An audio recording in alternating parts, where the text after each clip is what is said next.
And I'm 43 years old. I'm a mom of a 17-year-old daughter. I only have one child. And for the past 5 years, I've had abnormal mammograms. And I normally have to get biopsies because they keep telling me I have dense hinderus breast tissue. And they told me because my body goes through, I had weight loss surgery, and because my body fat goes up and down, my weight goes up and down, that the dense breast tissue is the cause of it. And so I just was like, okay, I go through the mammogram, I do the repeat test, and now I've just become used to it. It was like, okay, fine. And so for the last 2 years, it has gotten really scary. Last year, they found a mass. And when they found the mass last year, I just was like, okay, I've been through this before. I was like, oh, it's benign, it's nothing. Okay, fine. And but it wasn't. And so I kind of kept it secret away from my daughter. At the time, I'm going through a separation from my husband, and we were separating, going through separate households, and I kept it from my daughter, but I had all these appointments. And they was like, oh, we found the mass. And when we found this mass, I need you to do like the biopsy. So I did the biopsy, and they was like, okay, I need you to do the PET scan. I was like, oh, PET scan for what? And they was like, oh, it's cancer. I was like, cancer? Like, I need y'all to explain this to me. And I was like, this don't make sense. Like, can y'all break this down? Like, it's not making sense. And so after going through numerous of tests, I was like, well, I want a second opinion. So normally I do everything through University of Maryland. I went to Mercy. And when I went to Mercy, Mercy confirmed everything that University had said. So then I went back to University. Um, and I met with the oncologist and the team of doctors that I have there. And they recommended that I get a lumpectomy. And I got the lumpectomy, and they said, well, because it's stage one. And I was just like, I can't believe that I'm going through this. Um,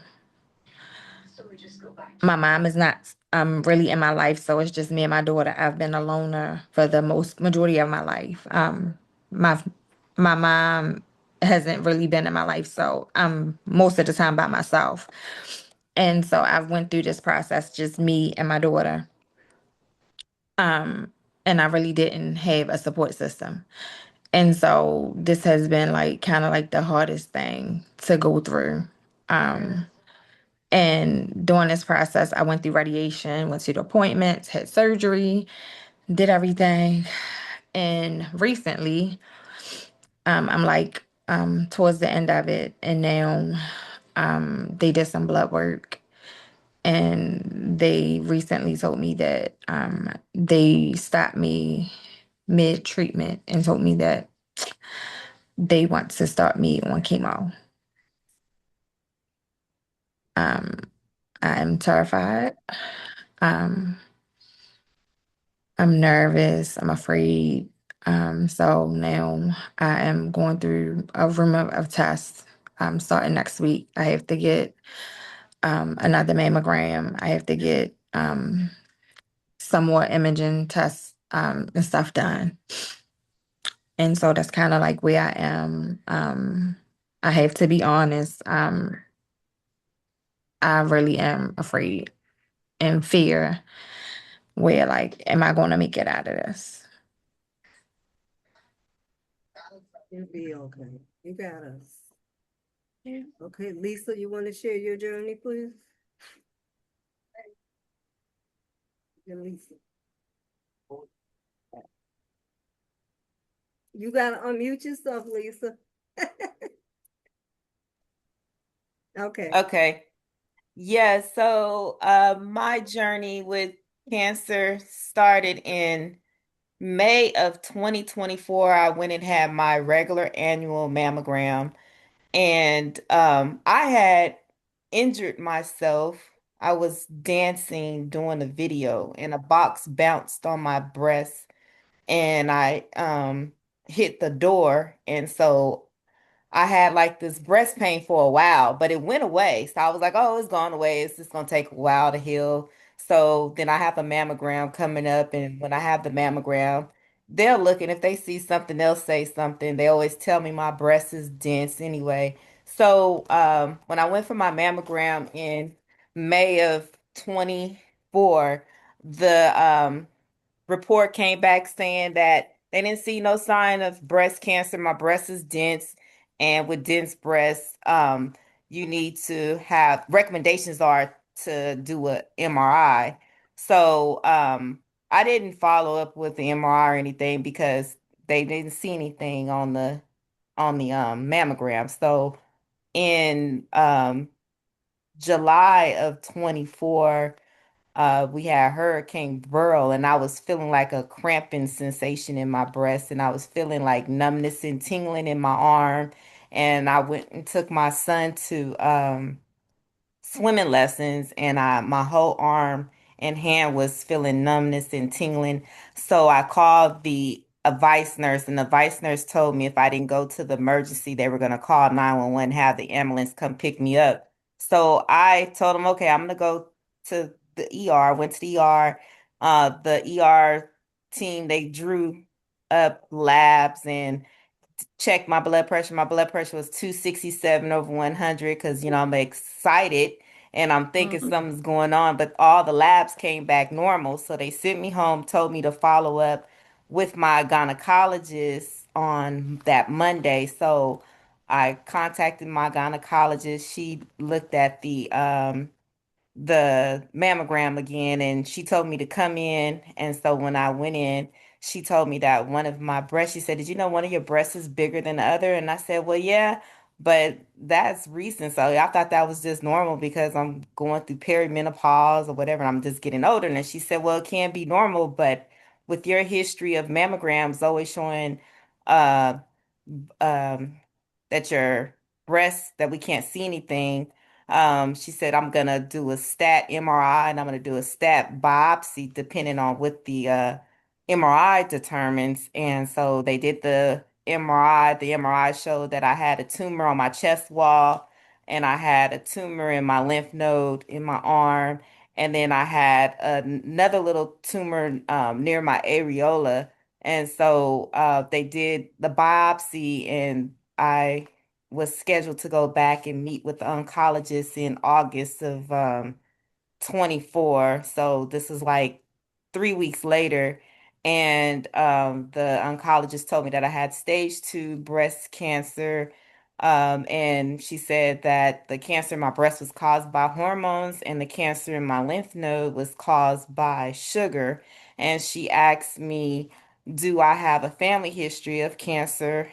And I told her my mother, my aunt, my grandmother, my dad's sister, and she asked me have I ever tested for the trait, and I'm not the trait, the gene, and I told her no, it's been brought to my attention, but back in the day when they told me I should do it, it was it was like $3,000. And so they's like, oh, well, if someone in your family have it, you don't have to pay. You just if you all don't have it, then you'll be required to pay 250. But if you all have it, I mean, if it's in your family, then you won't have to pay. Your children won't have to pay. Because I go to Houston Methodist and here in Houston, and I also um, went to MD Anderson. But Houston Methodist oncologist is who diagnosed me with cancer, and so the Houston Methodist oncologist did the testing for the gene.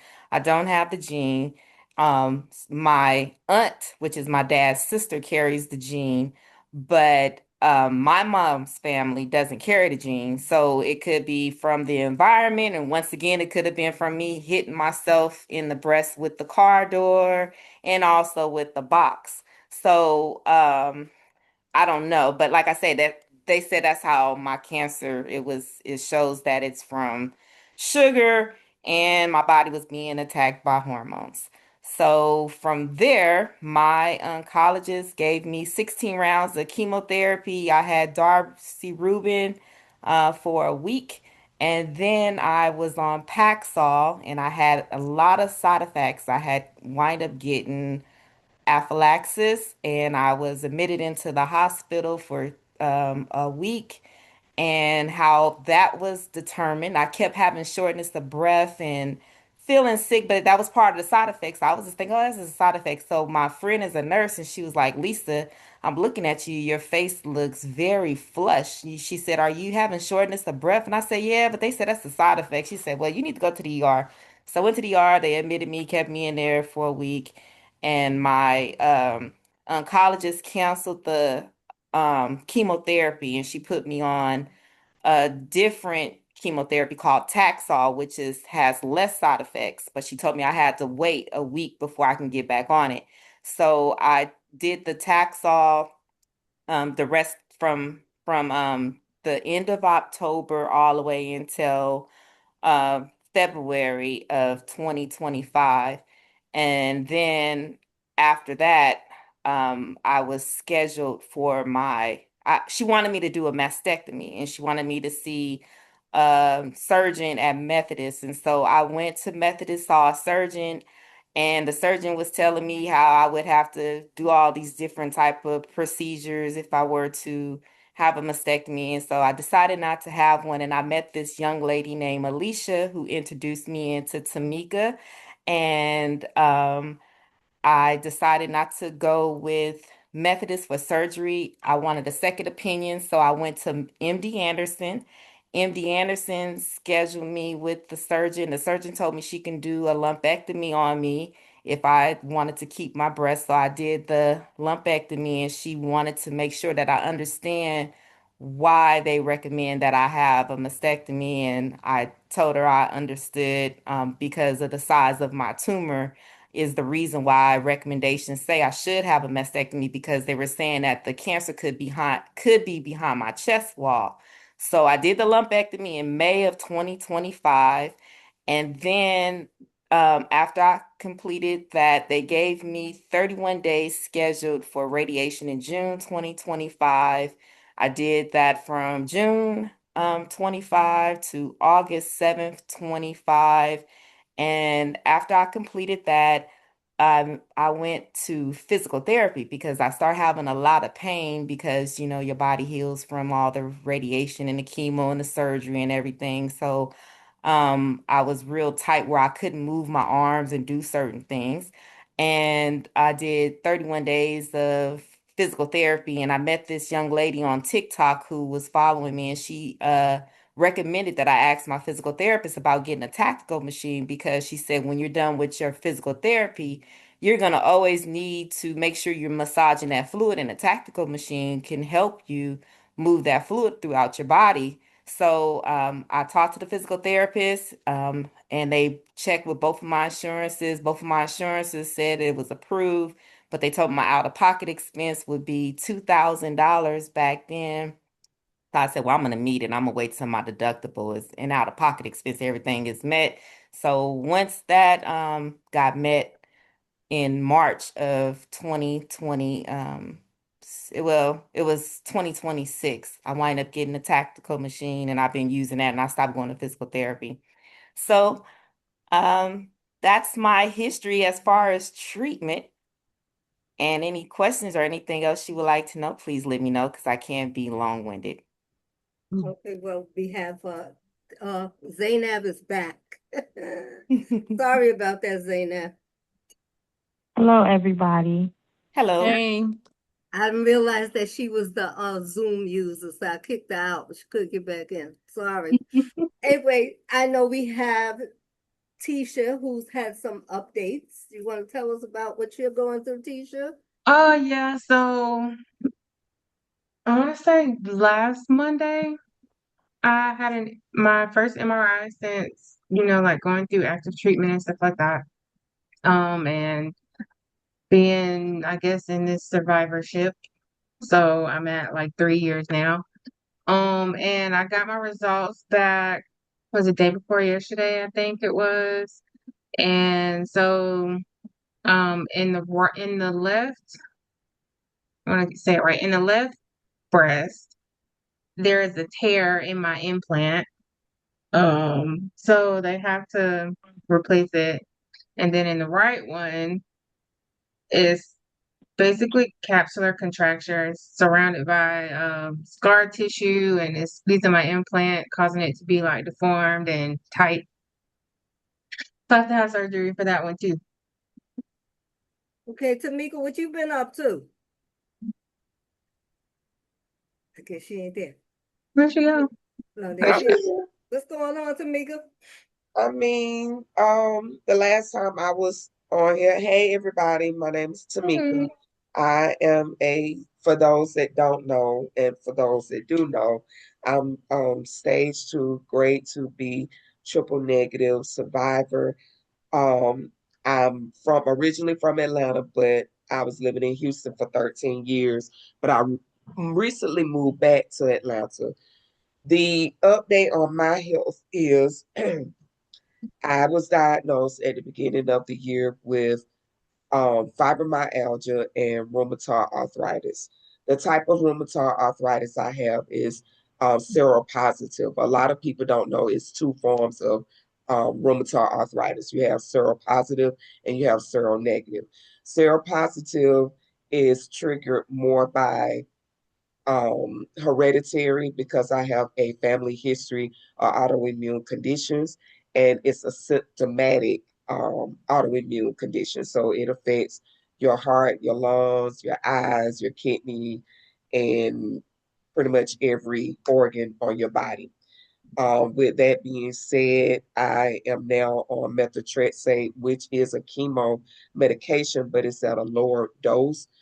Also have been changed from Savala to Lyrica for my fibromyalgia.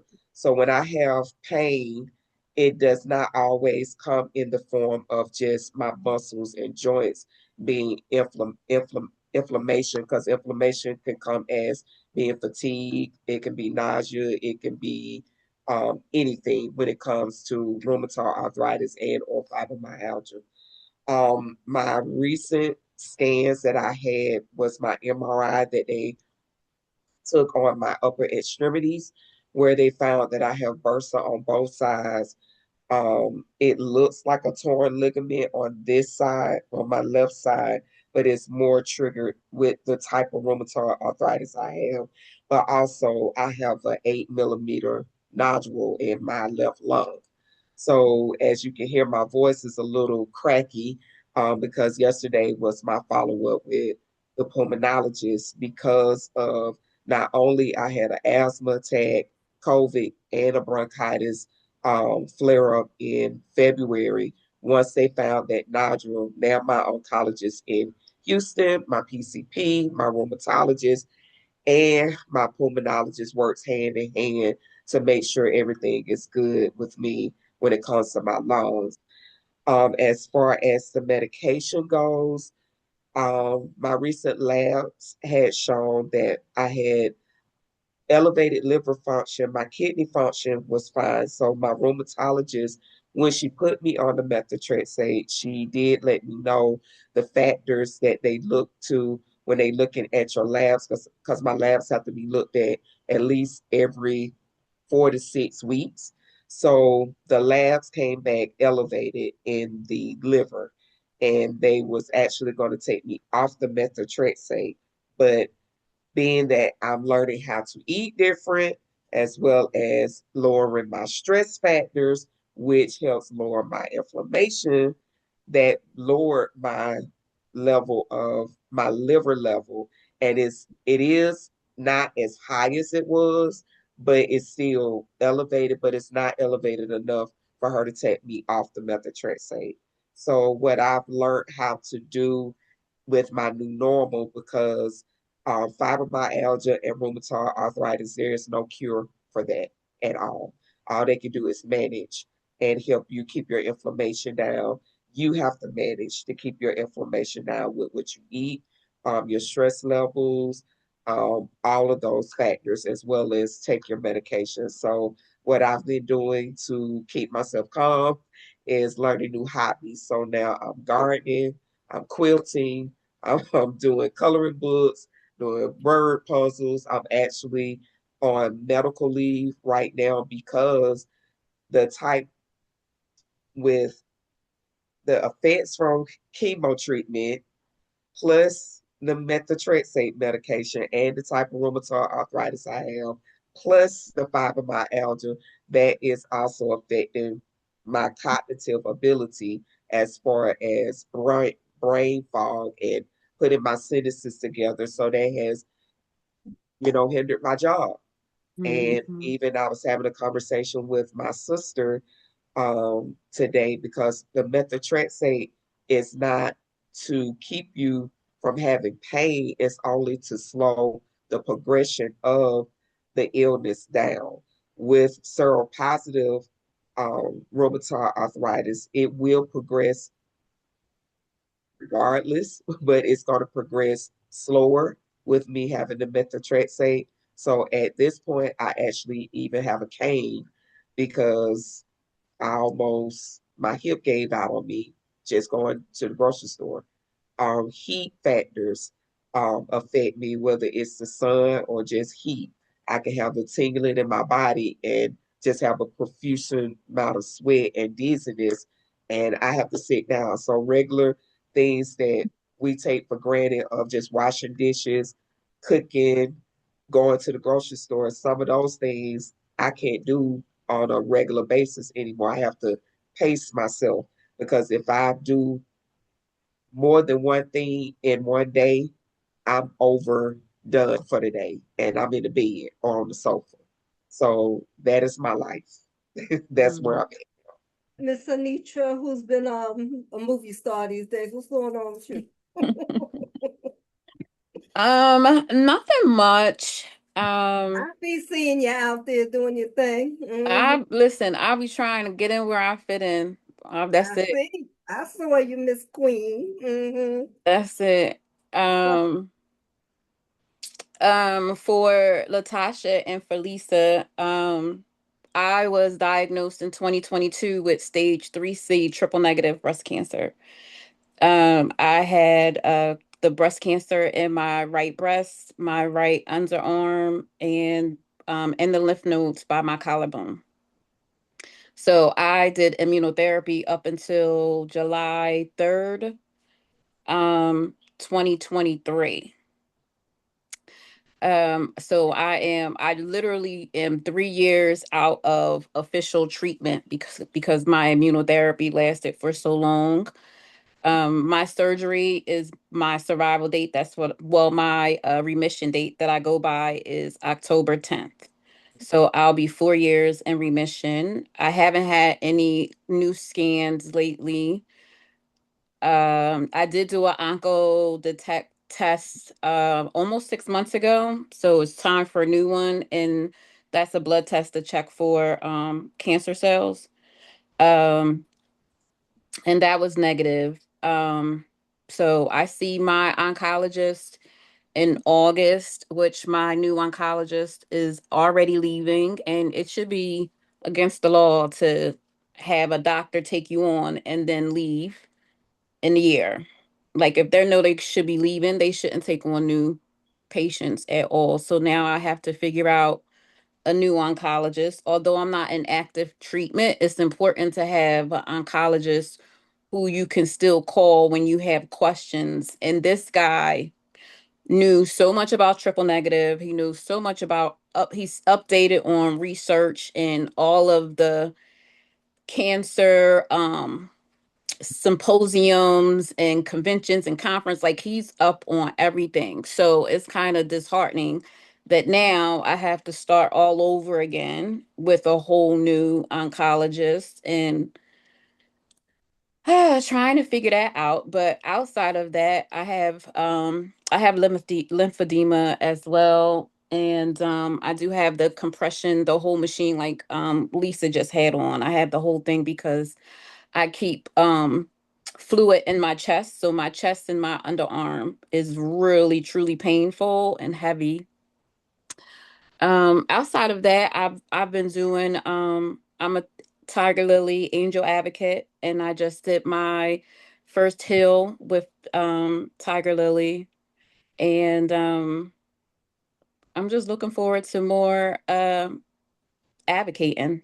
and I just started their new peer navigation program, which they just started to help survivors and patients. Um, Basically, what I do already, because I enjoy giving information, I enjoy giving resources to newly diagnosed and survivors.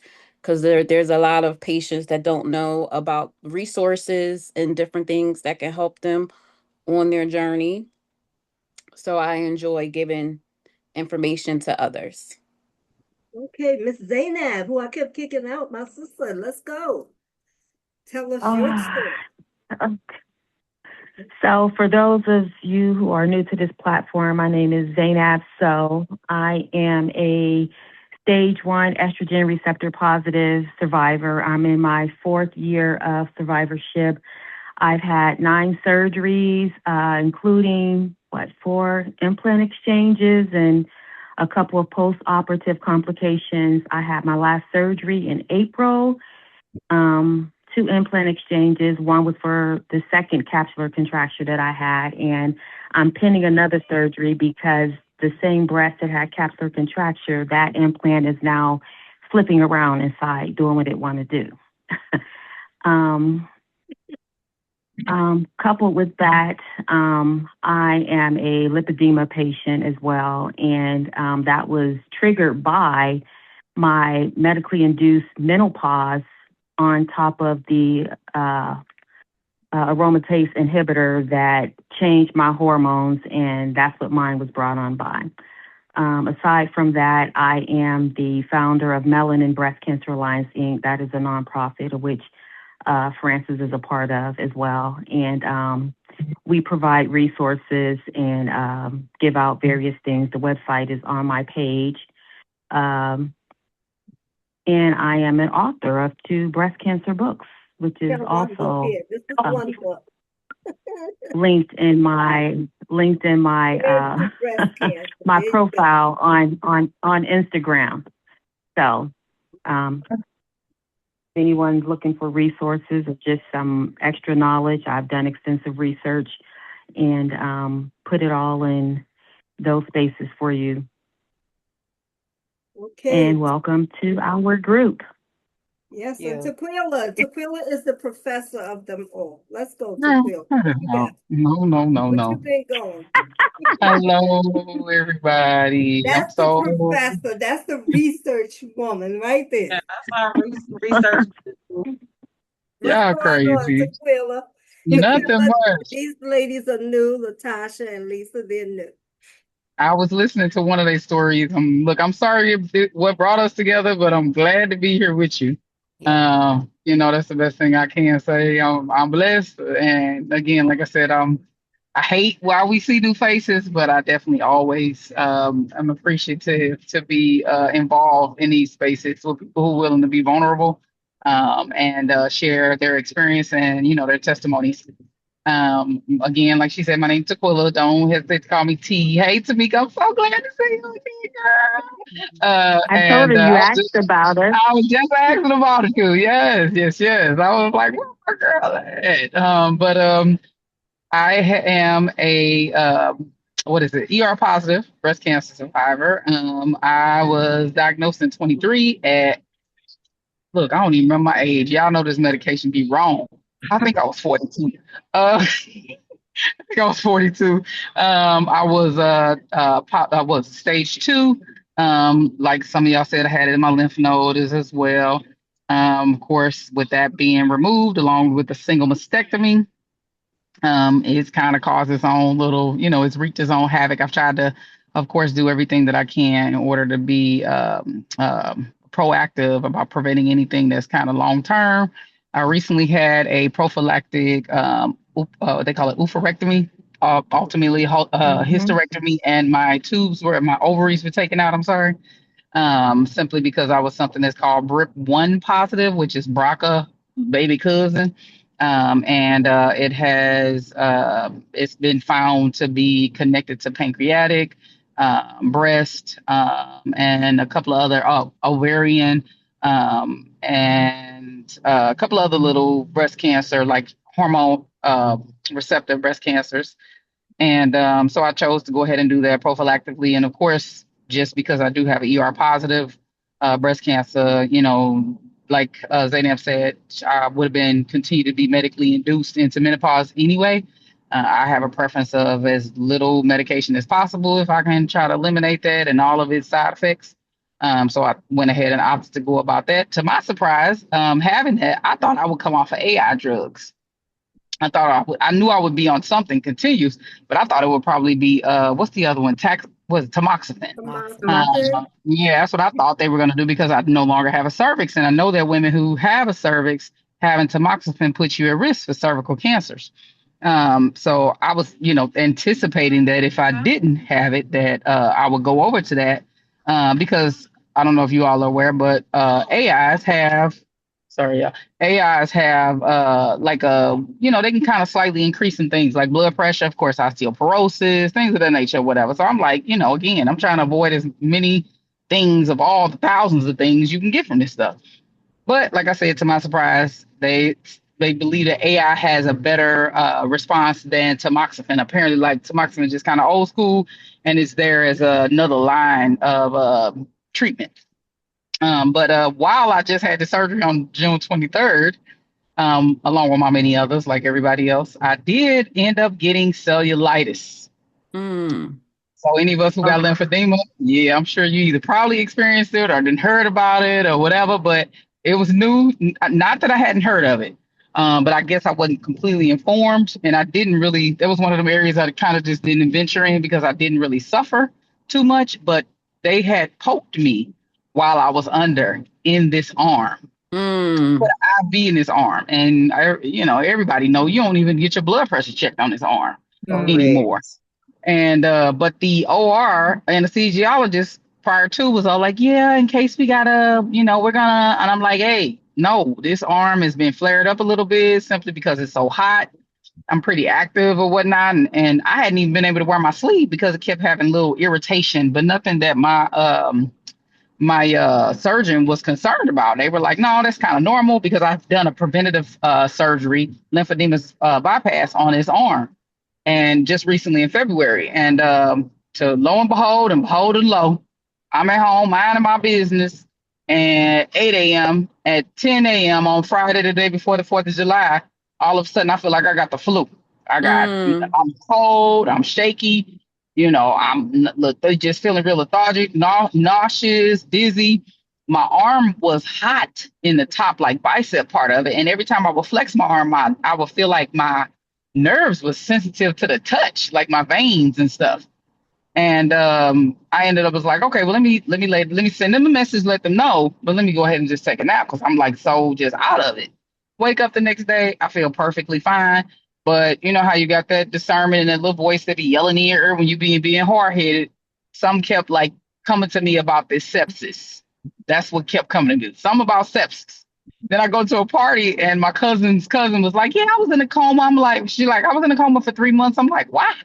And she was like, oh, I was in a coma for 3 months for anaphylactic shock. I was like, ding, ding, ding. This is the second time I heard something along these lines, with this infection type Mm. stuff. And I was like, you know what, y'all, it was good to see y'all. I went on to check myself in the hospital because I didn't want to wait anymore because it was Friday that I got sick. And I was trying to give it to Monday to see my team just because, with breast cancer, you got so many ailments. Running into a regular ER be kind of complicated. It's not so black and white. But I went on ahead and went.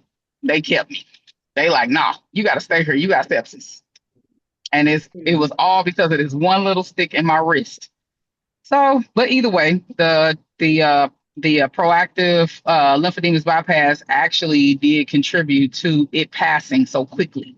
And that it didn't linger on its own, but my arm, like it was so hot on its own. It was crazy. It had its own temperature. But what really got me, and this one came from out of nowhere, is my left new boobie started getting red and hot. I said, oh hell no. Mm. These titties ain't about to die. I'm about to go. Mm-mm. These new titties is not gonna die. So that's I was like, nope, let me go and get to where I gotta go. And for all of you, of course, that are new, I did a D flap like Tamika. Had a really great, experience with it. Really love my little tatas, little girl. So yeah, I was like, nah, let me go on and get this taken care of. And because it is all tummy fat, I don't have any silicone or anything. I'm always thinking about the fact that, oh, this tissue could potentially die separately, for whatever reason. So, but overall, I'm here. I'm good. They got me on some little long-term antibiotics. And it was more of one of those mind over matter things where it wasn't bothering me anymore, but some just kept telling me to go ahead and do it. And I'm glad I followed, that little voice going on and all the little messages. And I'm having a good time today with y'all. So But let me that's ask you my story. something else. Tamika. Don't you find that Mhm. being a survivor is harder than when we were going through treatment? Yeah. Because we Absolutely. don't have a manual that goes with this thing. This is something you figure it out on your own. So when Anitra said that about that oncologist, Hmm. I didn't know that I was going to be in survivorship until I looked at the report and I was like, so I don't see the doctor anymore. And they were like, no, you're a survivor now. I was like, my heart broke. Because, like you said, you get used to that doctor. She used to hug me all the time Mhm. after each treatment and everything. I felt kind of lost. So I'm finding this is being a survivor is different from navigating because that security is not there anymore. Where Mm-hmm. you have these Yeah. doctors That there. safety net is gone. Yeah. Yeah. But it comes with more issues when you're the survivor. I mean, you're Mm-hmm. dealing with side effects, you're dealing with this thing and that thing. Because I know I deal with it. Right. So, because recently they found some kind of nodule in my nose, and I was like, really?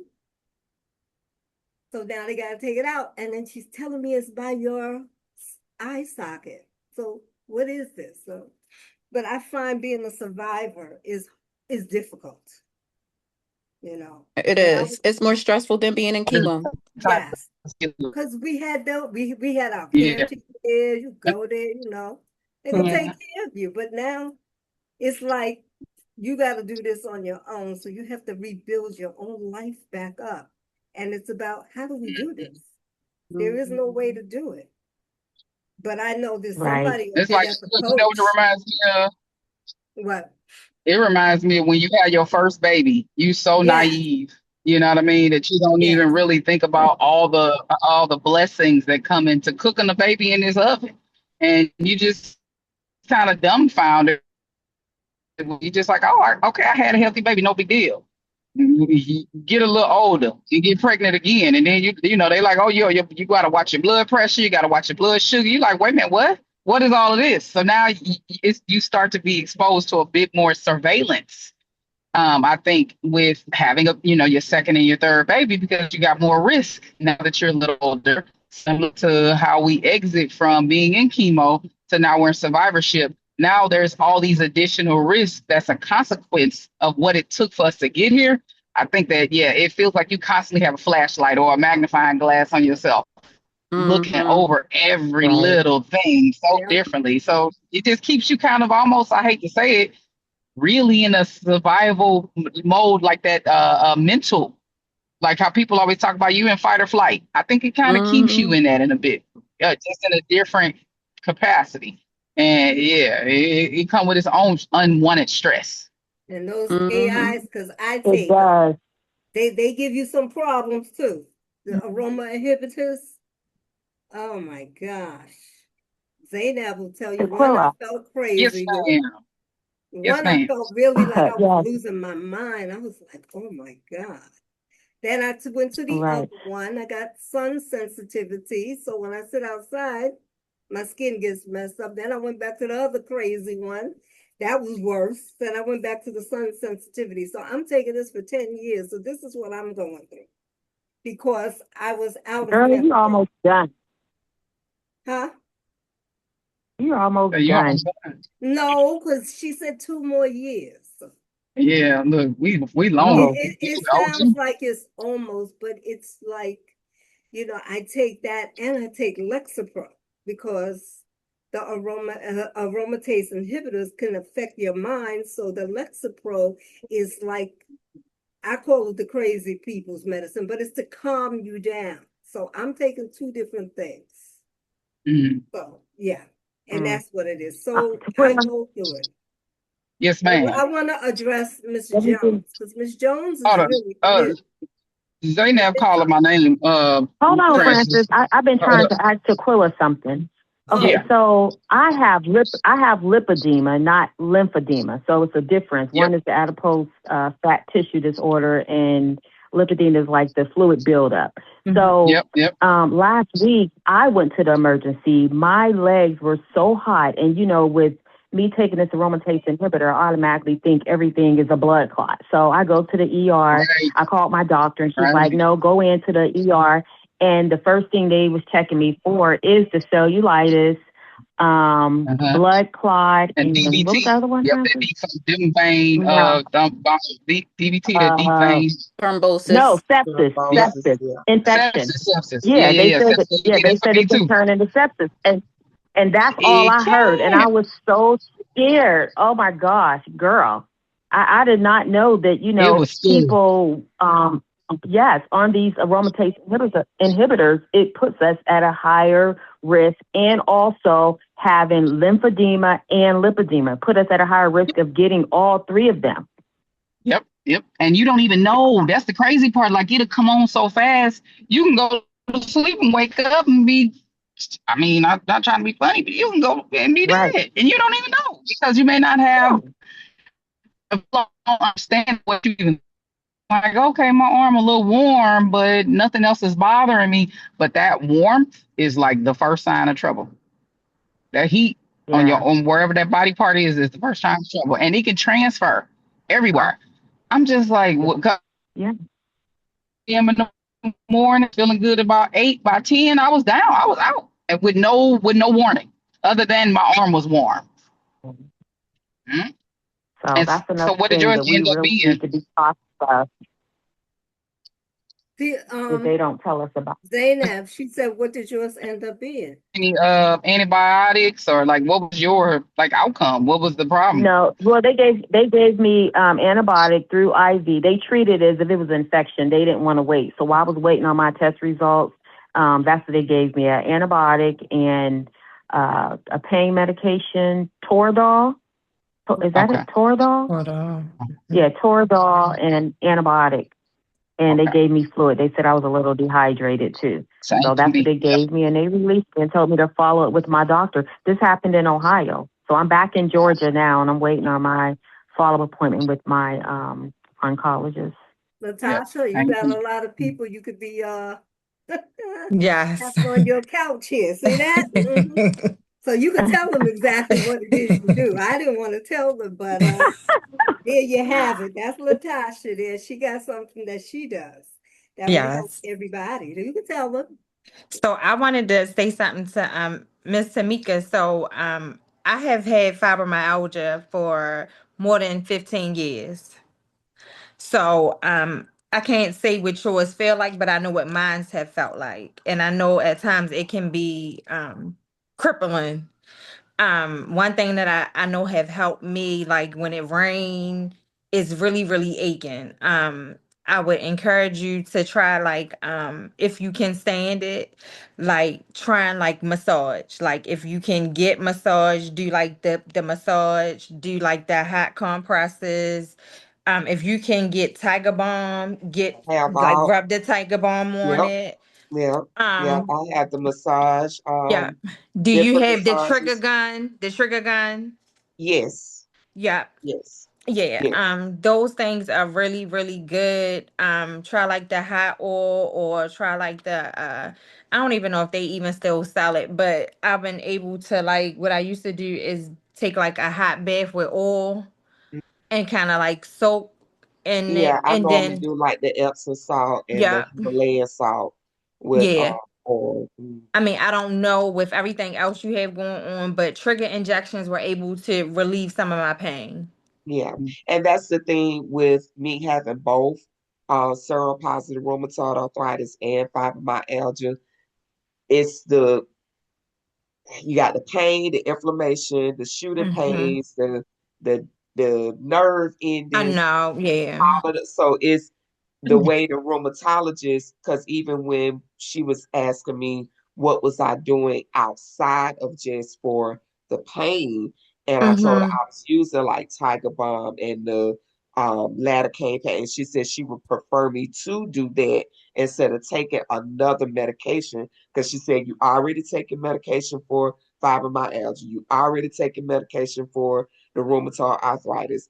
Plus, with the methotrexate, you have to take folic acid every day. That. Then your Mm-hmm. high blood pressure medicine. Then she was like, you got so many medications. Medications. I Yeah. don't want you. She was like, just try to do, like you said, certain things that I'm doing now. And even with that, like you say, you have good days, you have Yeah. bad days. Bad days. Yeah. Some days Mm-hmm. it could be you could Yeah. be in the bed all day and you feel like I just saw somebody I can have an 8 hour sleep and still feel like I haven't had Had no no sleep. sleep at all. Mhm. Yeah, No, I understand. I yeah, understand. Yeah. yeah, Winter is not my friend. Trust me. I understand. They be like, you like an old lady. It's all right. Leave Baby, me yeah, alone. yeah, correct, That's because you're in correct. Maryland, and Tamika Yeah. is out there in Atlanta where it's hot.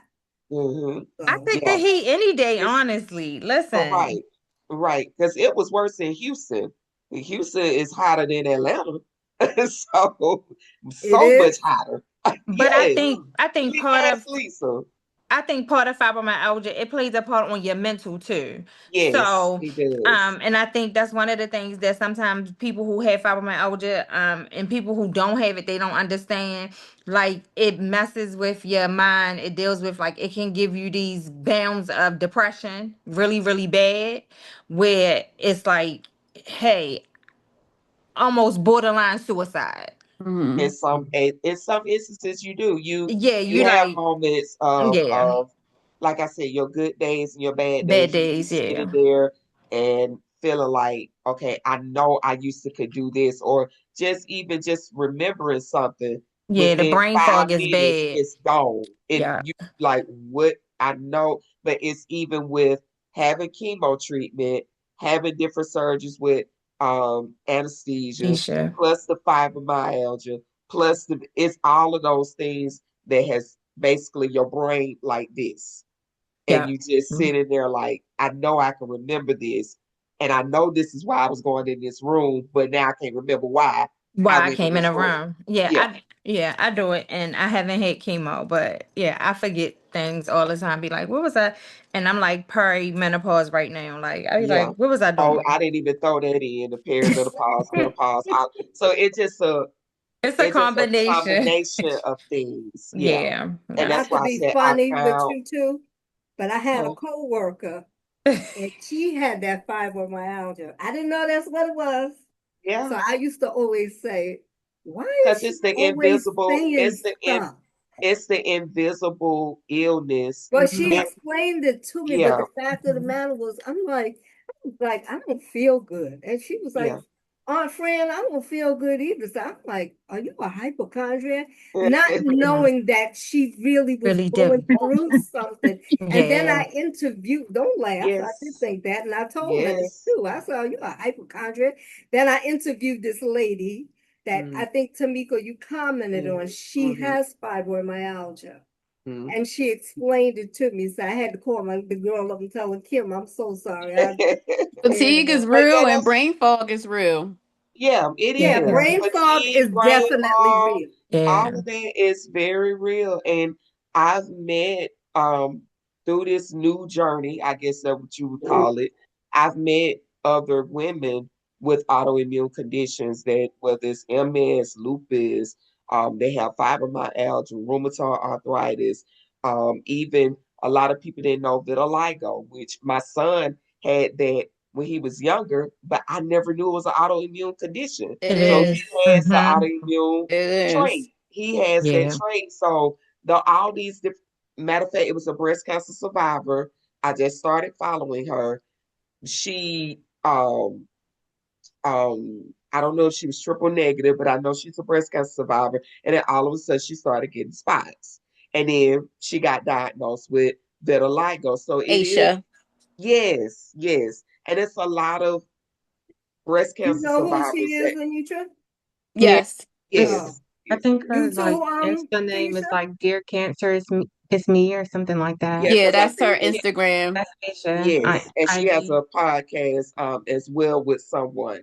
And Mm. that's when me and Christina Miner, who does our Star Speak, we talk on a regular, and I was telling her for some reason I keep meeting breast cancer survivors that are getting MS or vitiligo or rheumatoid arthritis. And I said it's some form of connection somewhere. And she said, well, you gotta think when you had chemo and then you had it breaks down your immune system. System. She said, right, she said if you already have a history or a family trait of that, it just triggered it. She said that that's all It it is. It just, it just almost like it triggered makes it come up. it. Right. It It's in just triggered it. dormant. Yes, yes. Yeah, And then especially the doctor with told me a while ago, my son has alopecia and has had it forever since he mhm, was 7. He'll be 27. That he said that usually siblings, if one sibling has an autoimmune disease, then most likely another sibling will have an autoimmune disease. correct. Hmm. So Correct. it could So Because skip I my tried sister this had one, generations. yeah. scleroderma, Hmm. Oh, and my Yeah. sister has thyroid. But I did my rheumatology testing, Hmm. my testing through the rheumatologist, and mine's came back all negative. Although I have a bunch of different symptoms, mine came back negative. But I feel like sometimes it can skip a sibling. it skips a Mm, And Yeah. generation. it can, and like certain family members, like I'll use my aunt on my dad's side of the family, like, she has thyroid issues, but none of her children have thyroid issues. But here I am with the thyroid issue. mm-hmm. Hmm. None of her kids, like none of her daughter or her son has thyroid issues. And here I am, my dad's daughter, and none of my other siblings have thyroid issues, but I'm his child who has the thyroid issue. So I feel like it can skip generations or it can skip cousins down the generation. So I think sometimes it really can, it depends. And it Yeah, can it all skip. depends. Yeah. And it can scare you because literally my mom, I turned 50 this year. My mom was diagnosed the day after I was born. So she's had seropositive rheumatoid arthritis for 50 years. Her sister passed from MS. My first cousin has ALS. I've had two first cousins pass from complications of lupus and one that passed from complications from type 1 diabetes. So it is very, when I say very prevalent on my mom's side, it is very prevalent. And it just so happened to hit me and my sisters. My brother is fine, but me and my sisters, and then like I said, with the vitiligo, that's my oldest son. So it has hit him. So it just like you say, it depends on Depends. the Hmm. child or the situation. And although trauma, and that's one thing, I guess when you get a condition, you start being you listen to your doctor, but you also start doing your own research so you can be aware of not what you're going through, but like I always tell people, your family is affected also by what you go through. So anything that I research and find out about, I let my Mm-hmm. my kids know. I let my niece and nephew know. My cousin that's literally say 8 minutes away from me, she has not been fully diagnosed with an autoimmune condition, but she has been diagnosed with fibromyalgia, like one of my sisters. So Hmm.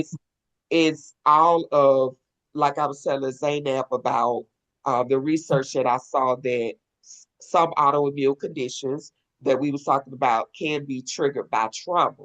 But when it comes to rheumatoid arthritis, you have seronegative and you have seropositive. Seronegative is more likely to be caused by trauma, but seropositive is hereditary. It's no connection to that at all. And my rheumatologist that I had in Houston that officially diagnosed me with everything after she did all the testing, she told me, she said, your signs of that you had an autoimmune condition, she said you were atopic dermatitis baby, you lost a baby, you had a inflammatory breast cancer, which is triple negative. She said those was your sign that you had an autoimmune condition.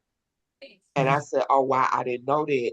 That is, and she was like, yeah, all of those. She said it's signs from birth to when you officially hits you that you have it in your system. It just something has to trigger it for it to just pop out. About. Yeah. Willa, how's your sister? Girl, my sister in Italy. She good. No, I'm Living her saying best because I know life. your sister had Minding her business. your I'm sister harassing had her to send breast me book. cancer. How was she doing? She doing fantastic. She's just doing her regular treatment. Of course, Okay. remember she was grip one and she had all the little tumors and everything removed. But overall, she's doing fantastic. Oh, that's good. That's good. Yep. Huh? Thank you. I was saying thank you.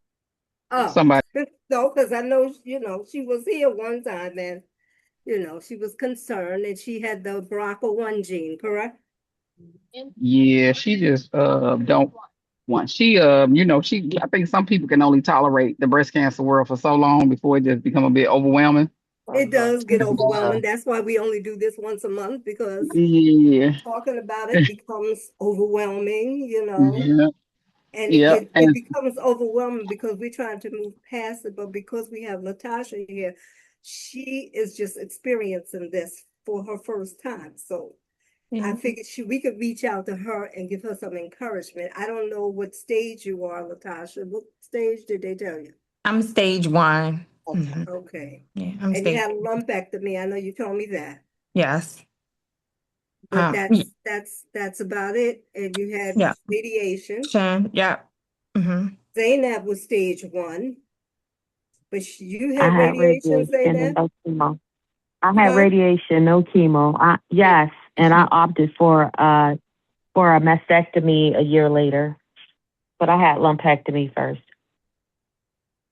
But All she right. got a mastectomy now. Yeah, Are I was any stage one. I did radiation and chemo. I had a bilateral mastectomy. Okay. Did you want to get it like the same year? Yeah, so I had so I was diagnosed January 5th of 2023.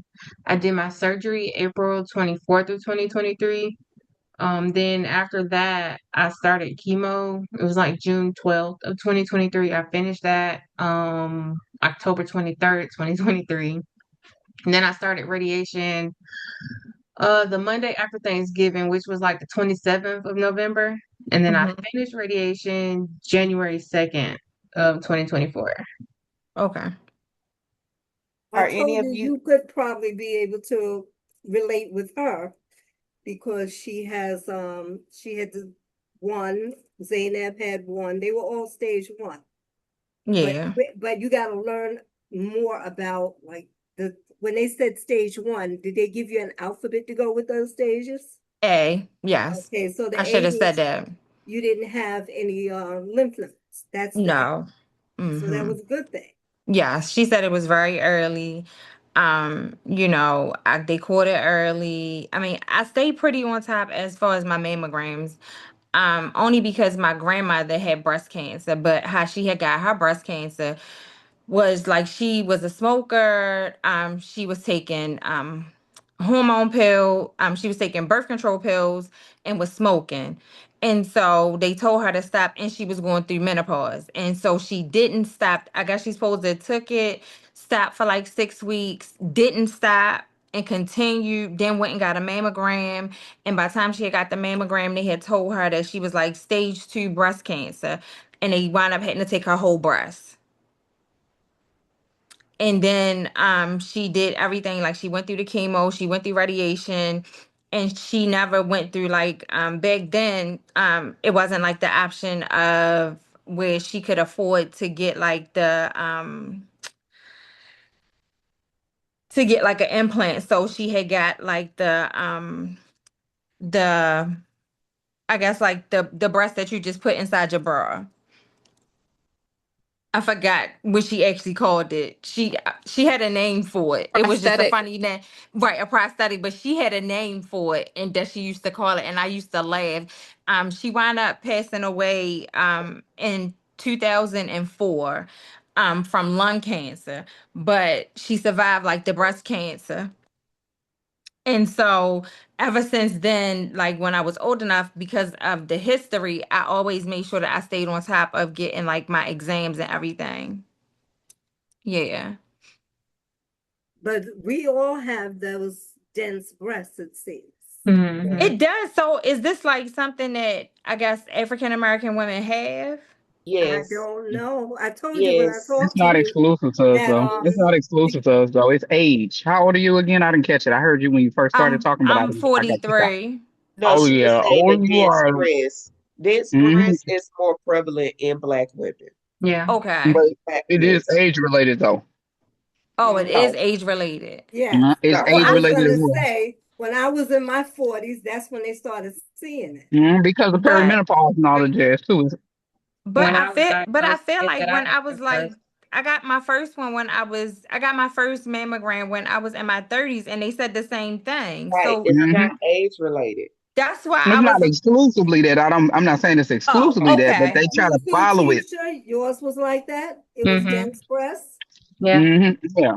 Now, they don't say it's exclusively that, but that does not help it because I had a kid very young, and I didn't have even enough milk duds to make milk. And then as soon as I had my last kid in my 30s, I had all of a sudden had dense breasts. Yeah. Wow, okay. I So yeah. breastfed.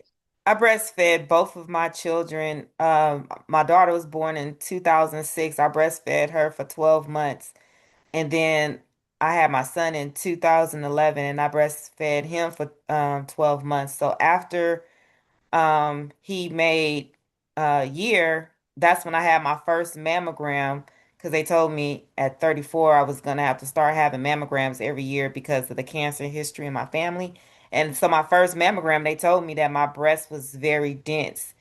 And they thought they had seen something on my mammogram, but it happened to be of like a birthmark or a freckle or something that they were concerned about.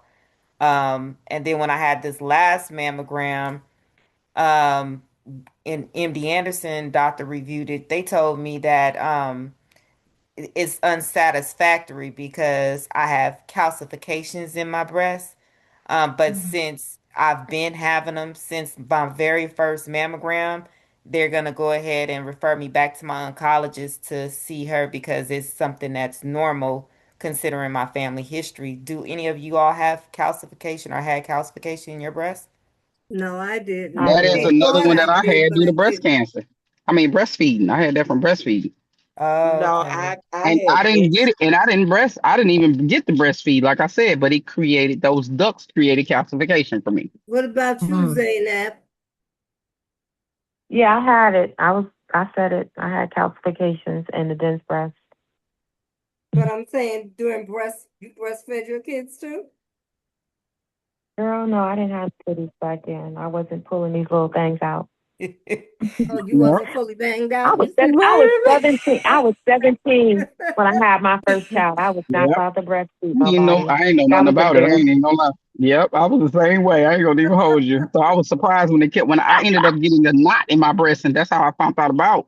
And I'm having this baby, and I'm thinking I had breast cancer or something, and it was a calcification, a calcified milk duct, is what they said, milk duct. What, it And I feels never saw hard or that. something? It feels hard like cancer do. Yeah, Mhm. Oh, that's what happened So to my it's middle like a son. knot, Mm-hmm. Yes. like a Mm-hmm. lump. Yeah, Yeah. Yes. like a straight up cancer Mm. lump. You won't know the difference between it and a cancer lump. Yeah, that's Wow. what happened to oh. my middle son. When I was recovering from deep flap surgery, he found a lump near his nipple, and he got his first mammogram, and that's what they said it was a calcified, um, calcified um, Milk. pebble or whatever. Yeah. But Okay. This was interesting. Interesting. Now let me ask you something. How many of you take supplements? I do. Or Robin. did I you do. take any kind of other medicines for cancer? No, No. the oncologist wants me to be on tamoxifen, and she asks me every time I see her, "Are you taking tamoxifen?" I say no. So she say, "You know your cancer can come back, and it probably will. And I was like, only God knows. I'm gonna keep doing everything holistically. So I take fresh turmeric and ginger every day in a smoothie with soursop, and then I drink hibiscus tea with moringa inside of it every day, and I drink alkaline water, and I take the supplements magnesium 600 milligrams, and I take prenatal vitamins because I have sickle cell traits, so my iron is always on the low side between 11 and 12. And then I take vitamin D3 because the gynecologist and the oncologist recommended that I need to take vitamin D as a former cancer patient. She, and then at my age of 50, she, well, I'll be 50 on Monday, but she told me all breast cancer patients and survivors should be taking a form of vitamin D. So those are the supplements that I take. And I also take omega-3 fish oils, and I eat only animal product that I have. I mean, fish is not considered animal, but I mean it has blood in it. I eat it trout and salmon. That's the only food that I eat that has blood. I gave up eating animal products when I was diagnosed with cancer and turned to the holistic life. And that helped you because a lot of those other products, I'm asking you because I know from me, I had to check with the doctor before Hmm. I start taking these other medicines. And Yes. because I have to take what I take, I can't take all those supplements. That's why I was asking. Can I ask Yeah. I what can't, I breast can't, cancer did you have? oh, me? Me? The new lady. What Oh, type of breast cancer So did you mine's HER ER positive, HER2. Um, negative or positive? it was positive. So you triple positive or just ER positive and E ER? ER positive. Okay, because And so Zainab that's is huh. ER positive too.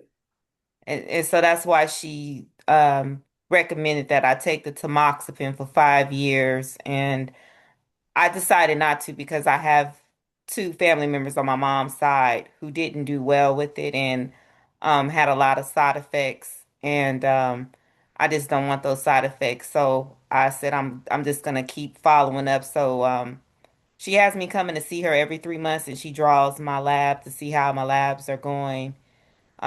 And I have my next mammogram in February 27 if everything looks good when I see her on September the 10th. And what about you, Latasha? You don't take any medicines, right?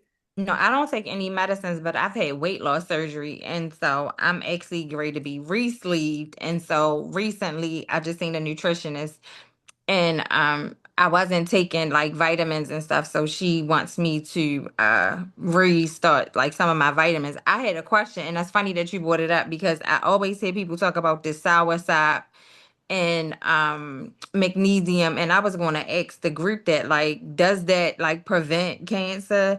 Or I hear a lot of people say, well, like I took soursop and this stops the cancer from growing, this kills the cancer cells, this gives me like all this energy, and it makes me feel like makes me like from me having radiation, I be lethargic. Like I am super duper tired. But I heard you say like I wasn't tired.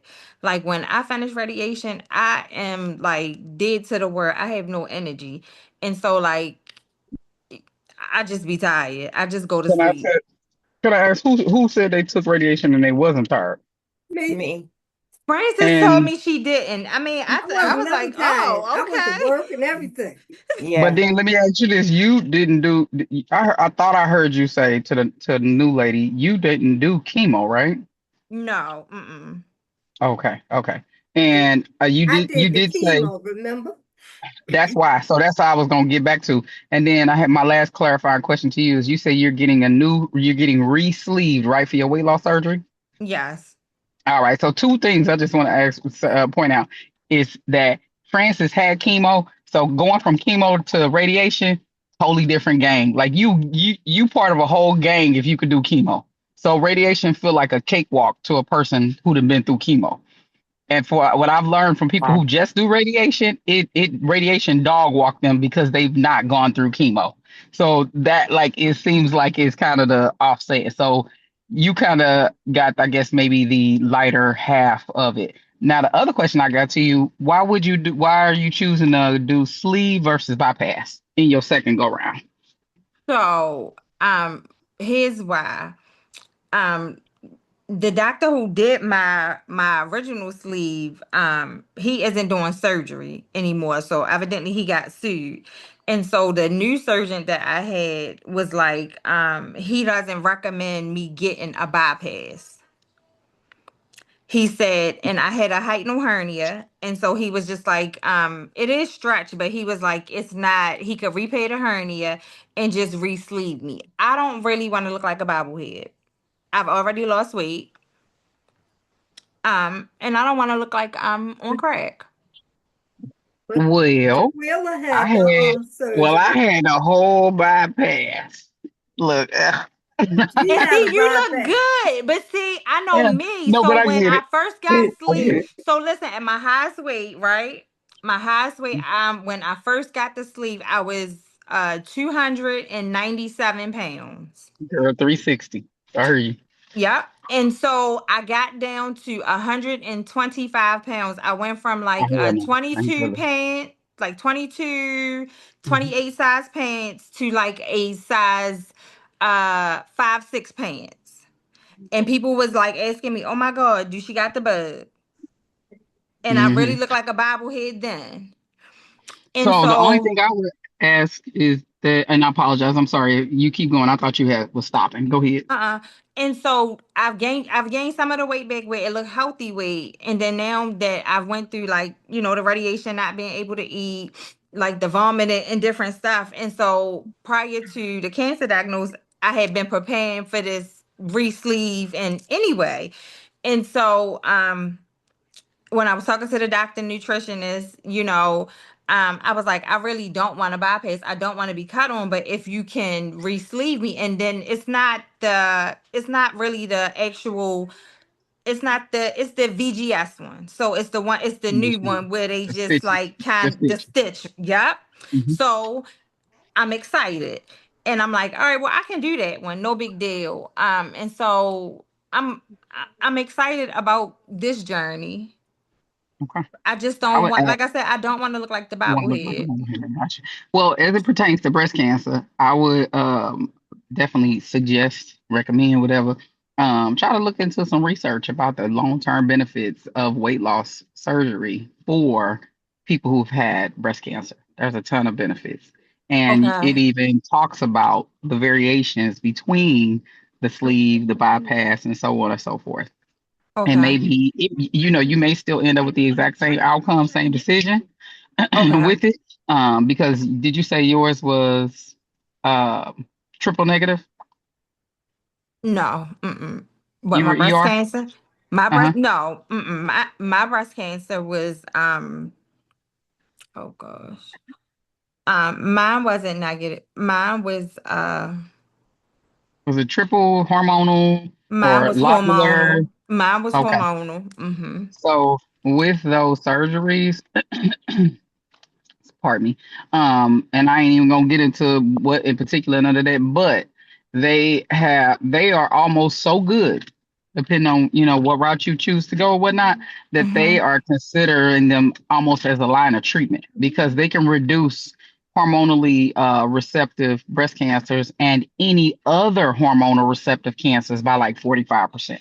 So I would deplore you to look into which one, you know what I mean? Just to kind of get some back surgery since you said you didn't have to do chemo. And it sounds like, I don't know, I thought I heard you, if you didn't have to do chemo, you might have had a low grade of it or whatever, just to see if you got any advantages that could See, potentially I'm further due to help you. get this procedure done on the 20th. And you It talking might about be even the same. research. It might be still the same outcome. I promise you. I won't All say it's right. much I'm going to different, look but at it. I'm going to look and into look, it. he ain't gonna turn your money down. I promise you. He just gonna be like, okay. That's And a that's even different if you paying procedure, anything out of them. though. It That's is a a com- different one, but it's not hard. I did it. It's still the robots. It's still there's girl, you got a day down. It's the exact no, same because turn. the way Well, you know he what the do it. VGS, the VSG sleeve, I apologize, is like an in office. Right. where So which meant the I would come home the same day. exact With the bypass, exactly I would stay. So the like, day overnight. Exactly, you're yeah. right. It's overnight. So yeah, but I mean, just see how what the outcomes. You know what I mean? See how it may benefit you, and just now you just know. All right. Maybe I'm she gonna should look try into it. Wegovy or something like that. You ever thought No, of I Those that? didn't also qualify for it. Mm-mm. Oh, My AC1 was like a 3.2. I mean a 2.3. no, but no, I'm saying Wegovy is the weight loss. They go by your BMI. What was your Yeah, BMI? no, but I didn't know it didn't. I didn't qualify for it. We tried it. Oh, oh, Yeah, okay. that's why we went this route because I had already had it, but my acid reflux was is really what he was able to get approved through my health insurance. Oh, okay. hmm Yeah, and see but the nothing bypass else get rid of that. qualified. Mm-hmm. The Because we Yeah. bypass talk do get about rid the of that reflux. Wegovy, and it's good for people with cancer, breast cancer, Yeah. because of we're overweight, and the Yeah, I'm overweight not. produces this fat, and Got that it. has a lot. It contributes to the breast cancer. I wish I would have listened a long time ago when the doctor told me I should be 137. I was like, I would look like a string bean, only to find out that I was really overweight. I had to Mm-hmm. get Wegovy, and I had breast cancer. So, all those things, I'm like, maybe I should have listened. But when you're young, you think you know everything. And the doctor just wants you to look like a little string bean, so no, the guys won't look at you no more. That's how that's why I was, because Does the I was VSG skinny. I used to wear reduce? size 1. So that's Does how the little I was. Size 1. A did, string bean. They used to did call your me physician 98. say that VSG sleeve does it will it also help like to minimize your acid reflux as well? Yes. Mm-hmm. Okay, now that's Yeah. fantastic. Yeah. I told you Yeah. that's a walking researcher. That's Sheila. Mhm. Look, some of the stuff you be having to live through and be learning, and it's to each, what works best for everybody. You know what I mean? To each person. I just be liking to know my options. That's all I be wanting. Even if I am gonna go right back to the same thing, I be kind of want to know my options. And like the other young lady was saying, she didn't want to take tamoxifen. Anything I do, it need to give me a double whammy of a little bit of everything. Is where my mindset be. You know what I mean? As far as how it's gonna help me in the long run. So. Yeah, I think for me, after Right. I done had like surgeries, because like originally when I first got sleeve, they were telling me, oh, well, you're not gonna have to worry about this hormone. Like, they talked about my painful periods, talk about after I first got sleeve, I wound up having to get a partial hysterectomy. I wound up having to get my um my gallbladder removed. And I'm like, it was just bad. I was just like, no. And they never told me none of this stuff was going to happen. And so I'm just They like, don't. oh no, this is like a nightmare. Yeah, they don't tell you that stuff. You gotta literally go and find it. Just like I don't know if you know too. Are you on a surveillance to have colonoscopies right now? Yeah, I'm 5 steps ahead of the game. Good, because that colonoscopy game. I mean that stage 4 or not stage 4. I apologize. Colon cancer is heightened because of the surgeries. Any of them, which I think is Yeah, crazy that they don't tell people that. yeah, but so I had been getting them because I kept having like upper GI issues, and Yep. so the surgeon that I have now, he was like, oh, you ahead of the game. He was like, do you know that you're supposed to get them like once every like 2 to 3 years, because now hmm you can have it in your throat, and hmm because you've had to sleep. And I was like, well, no, I didn't know that, but I just Yep. recently had one. And he was like, oh, well, you're ahead of the game. I was like, yeah, I done had a colonoscopy, I done had an hmm EG, all that. He was like, oh, you on top of it. I was like, Good. yeah. Good. Yeah, 'cause that stuff, even though it loses, or like it changes everything, and I think it's great how metabolically it helps with a lot of different things. But like you said, some people really have some suffering behind it. Yeah, but that's the stuff that they don't tell you when you go through this. They tell you all the benefits of it, but they don't tell you like what else happens. Right. Okay, So, I wanted to say something to the lady who asked about supplements that we take. hmm Um, I try to get my supplements through food. Okay. everything because I'm not a pill taker. So I take my letrozole. That's my only breast cancer medication.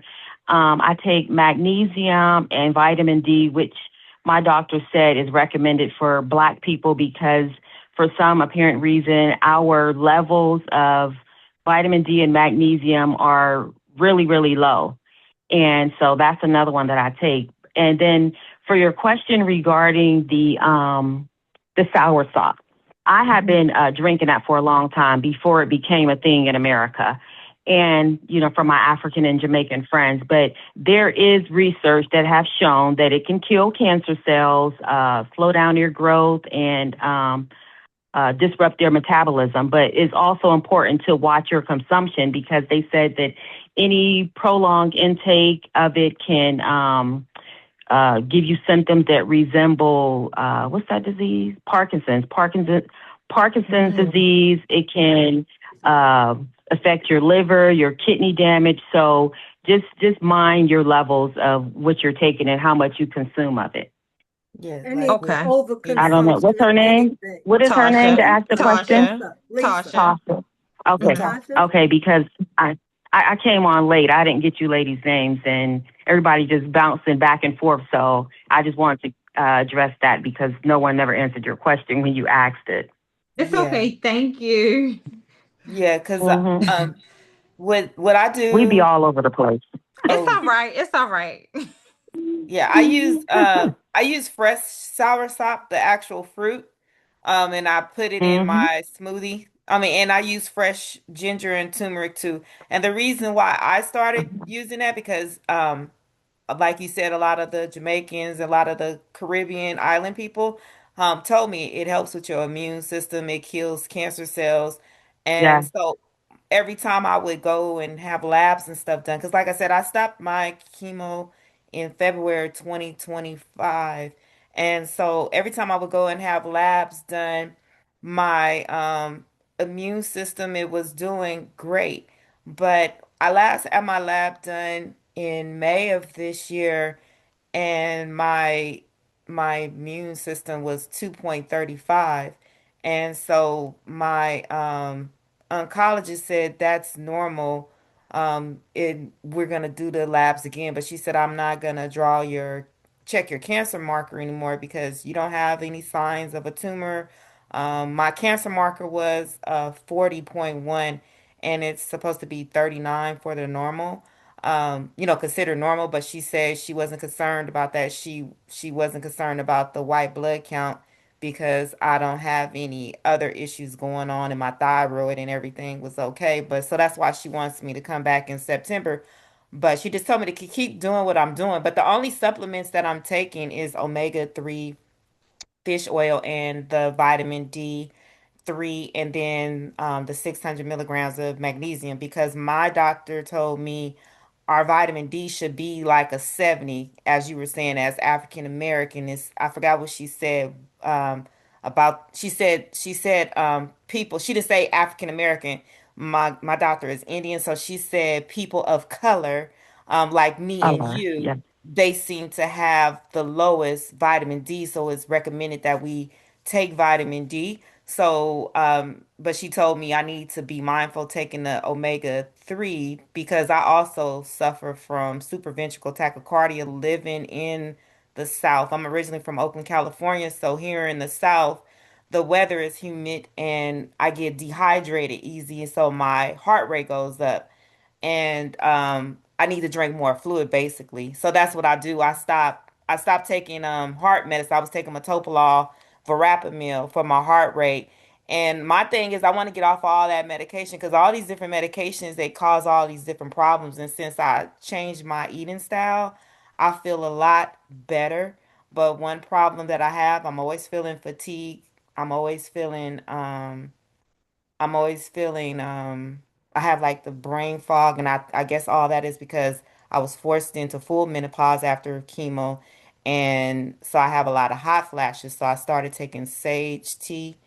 Sage tea helps with a lot of hot flashes, but you're not supposed to take it too much because it can cause ovarian cancer. They were saying I have a holistic doctor. She was telling me too much of it can cause Right. a Too variant. much of anything is gonna get, it's Yeah, like too exactly. So much. that's Right. Were I you? just try, huh? What That you much say? I No, could go tell ahead. you. Too much of anything. So that's why I asked about the medicines, because like I was taking that vitamin D, but I couldn't swallow it. So I don't take it. But because it's sunny out here, I don't have a problem. That's what it is. I don't have a Mm. problem with the sun. Mm-hmm. Now, when I go to Tasha, did get you my, say you were ER positive? Sorry. Go ahead, it's Francis. the same thing you are. You and Tish. Okay, so I stopped drinking soursop tea and taking turmeric because I'm estrogen receptor positive, and soursop it has a compound in it that can mimic estrogen. So I stopped taking that altogether. I didn't want to take anything that, was high in estrogen or that can mimic it. While I was on aromatase inhibitor that was suppressing my estrogen to prevent me from having a recurrence. So you might want to look into that too. Oh, Okay. okay. I wasn't And you said taking. you drink it every day? I No, drank I fresh don't. sour stop. Oh, go ahead. I'm Oh, sorry. oh, who? Lisa or me? Mhm. Who is it that said they drink it every day? Lisa. I Lisa, I Oh, don't. Lisa. Oh, yeah, okay. Okay. It's okay. I have fresh soursop and ginger and turmeric in my smoothies every day, and I add chia seed and flaxseed as well, and I put almond milk in it as well, and I'll add juice for the flavor because I don't eat candy anymore or any everything that I do now I just do it naturally because like I said they told me my cancer in my lymph node was from sugar and the cancer in my breast was But hormone you related. know that's a myth about the sugar too. Mm-hmm. That's Right. Yeah, I'm not sure. true, That's not Yeah, a true thing. That's a myth about that yeah, sugar. That sugar has nothing to do with it. It just think about it. It's So is more it related natural to the weight sugar or gain. is it Yes. sugar in general? No, it's not sugar. Sugar is not the cause of it. Just think of every drink. We drink out of plastic bottles. Those Mm-hmm. bottles are not good. The food we eat. Look at all the stuff that they're putting in this food. So you can't say that it's that. Sugar, It's sugar not is only tied more sugar. to the weight that puts Okay, you at it'll a, make you a, a gain the heightened risk weight. of breast And cancer. right, it's the Yeah, and weight that gain. having a high BMI makes you at a heightened risk. Then you'd be on So what yeah, was it that like, is but that's all it is. So you gotta really be careful of everything. I mean, everything we do, it has an effect Okay. That on makes what you sense. eat, what you eating, what you drinking, that's why I asked about the supplements. Because I know I had a liver problem. And my gastroenterologist told me that a lot of those things that they say are natural, you must be careful because anything you put into your body is going to be ingested into the liver. That's where it's processed. So for me, I'm pretty good with that. Even with medicines, I make sure the medicines are not absorbed into the liver because I don't want any problems. So that's why I'm saying you got to really be careful. I know they have these holistic doctors, but I'm hmm careful with them too. So I and just take the medicine I'm prescribed. Yeah, I was just asking. I wanted to encourage you, Lisa, because what you said about your family and the medicine is hmm how I felt about when I found out that I had cancer. The first thing I said was, "Am I going to die like my mother?" hmm That she had cancer. And the doctor, I had my gastroenterologist, I had the oncologist, I had my son, and I had my gynecologist tell me one thing. Since then, when she passed away, cancer has evolved. I mean, the medicines have evolved, so their journey is not your journey. Right. So, I had to trust the process, take the medicine, and just go along with the journey. Yes. Was I happy about the medicine? Like I told you, some of it made me feel a little loopy, but I did it. And I know that when my doctor told me if I stopped taking those medicines without that allotted time, it's a probability that the cancer could come back quicker. Yeah. Yeah, so that's why I take my medicine. But I'm just encouraging you, because it was told to me, just because that's their story, that doesn't mean that's your story. So Exactly. you shouldn't be afraid to take it. At least try it. It might work for you. Right. For me, I was past that, so I didn't have to take tamoxifen. I had to take for people going through menopause, period. Mine finished. So, give it, just think about it. But don't overconsume with the holistic stuff. I have a Yeah. friend, she's had 3 different types of cancer. She does a whole lot of stuff, but she's fine, you know. But she does drink her soursop tea because she came here and she had some because I had the leaves here. But it's not something she does every day. It's, she doesn't overconsume it. It's like me when I wanted to eat lamb chops and the nutritionist at Memorial Sloan Kettering told me I couldn't eat them. And I'm like, why? And I told my doctor, and she was like, it's the overconsumption of things. You eat things, you do things in moderation. That's it. That's all. And then you'll be fine. You just do them in moderation, Lisa, you'll be okay. Yeah, Yeah. just stay within your daily allowance because it do Yeah. have benefits for us. Yes. Yeah. So, and Latasha, we're going to keep up with you. Yes. And Tisha, my Tisha girl, with the flipping breasts. No, mine ain't flipped. Oh, the I they capsular hers contraction. flipped. Oh, your sister Zainab, capsular contraction, ladies. Yeah. Uh-huh. I told Zainab you had that.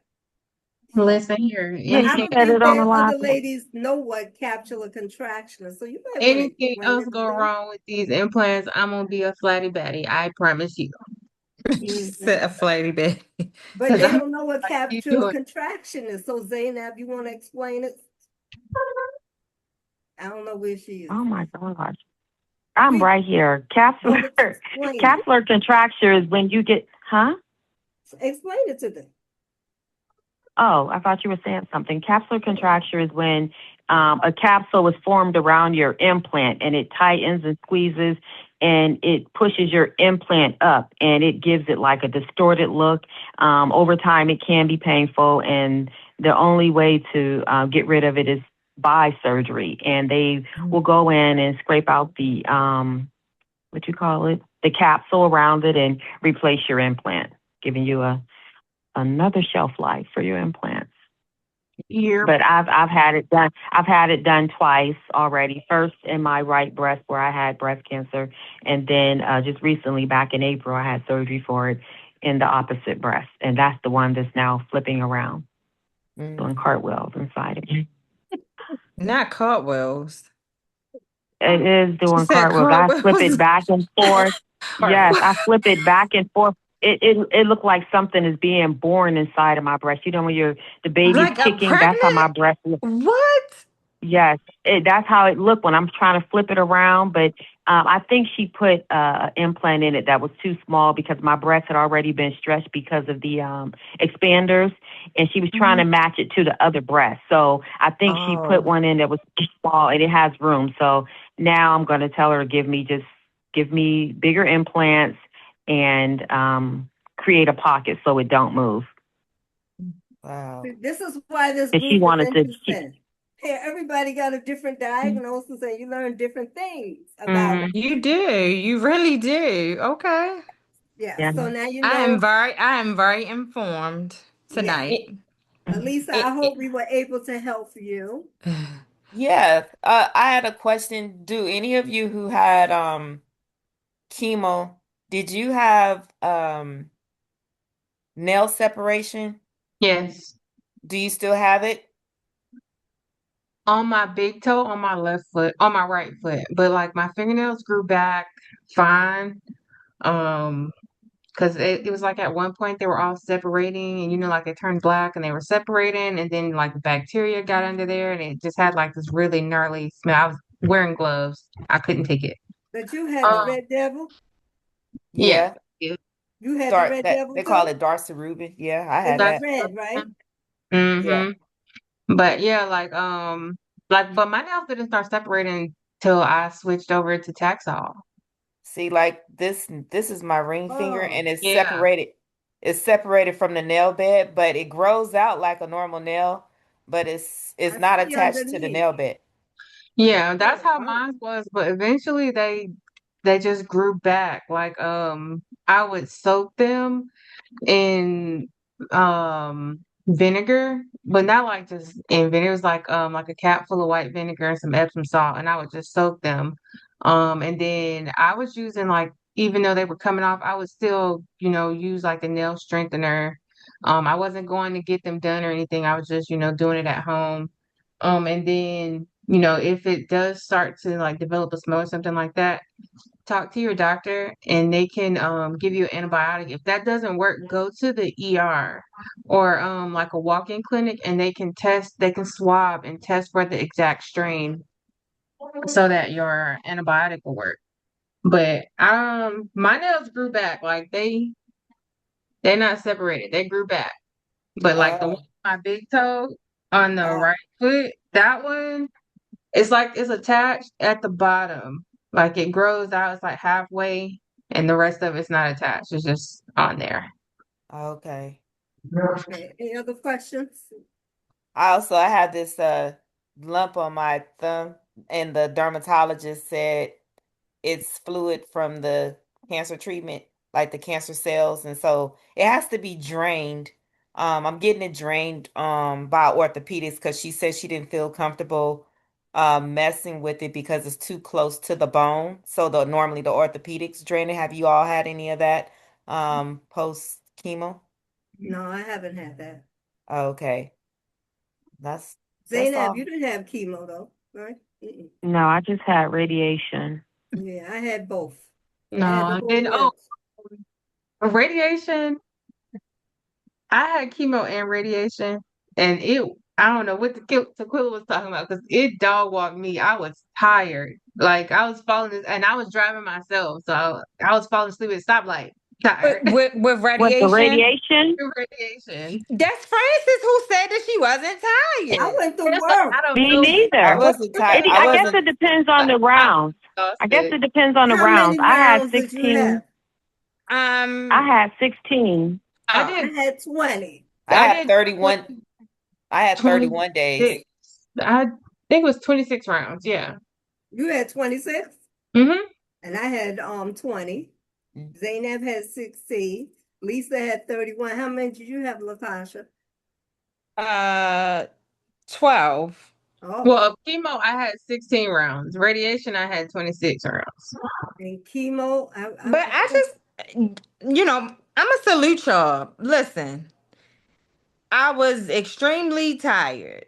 Listen, I don't know how y'all did it, but Yeah. And then it was crazy because I was driving like an hour for like a 15-minute visit every day.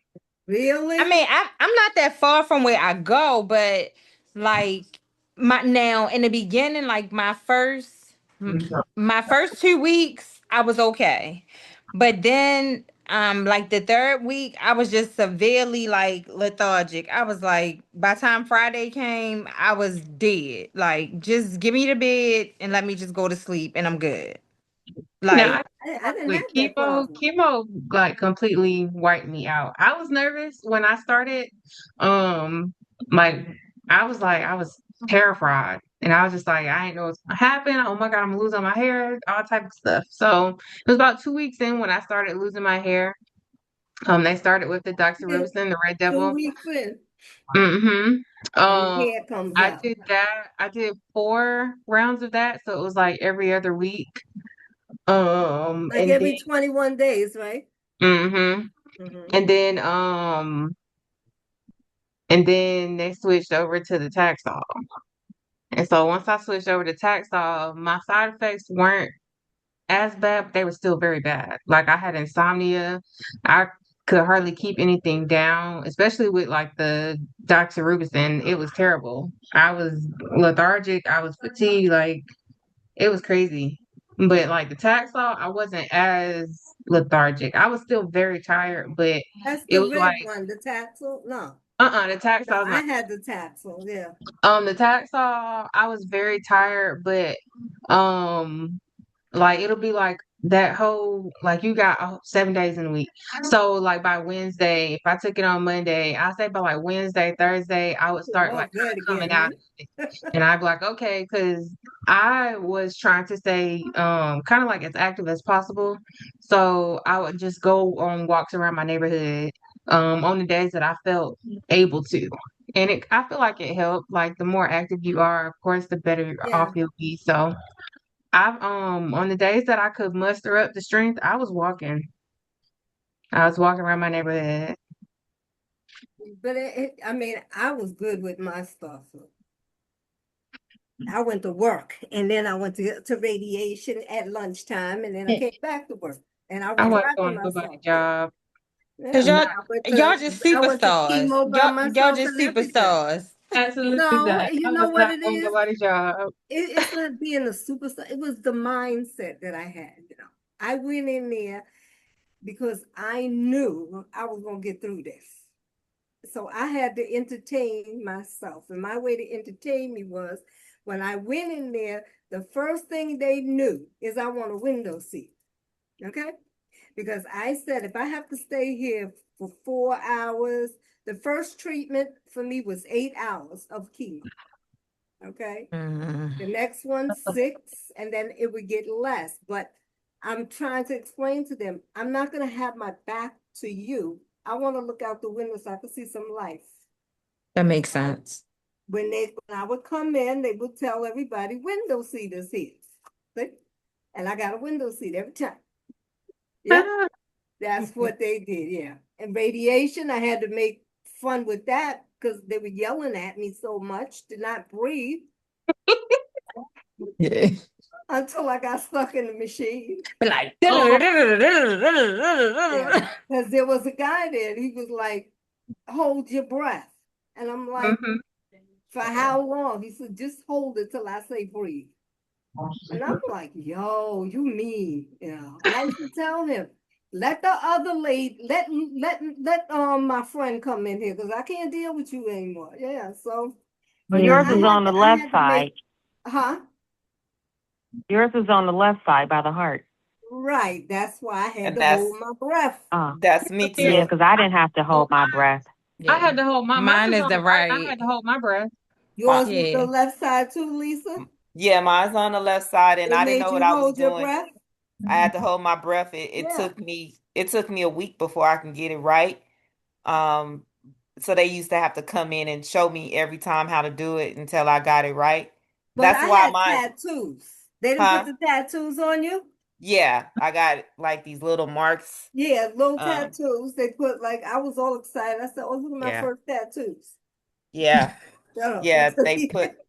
They put the little green dot on my chest wall, and then put the green dot on my breast, and so that's my little.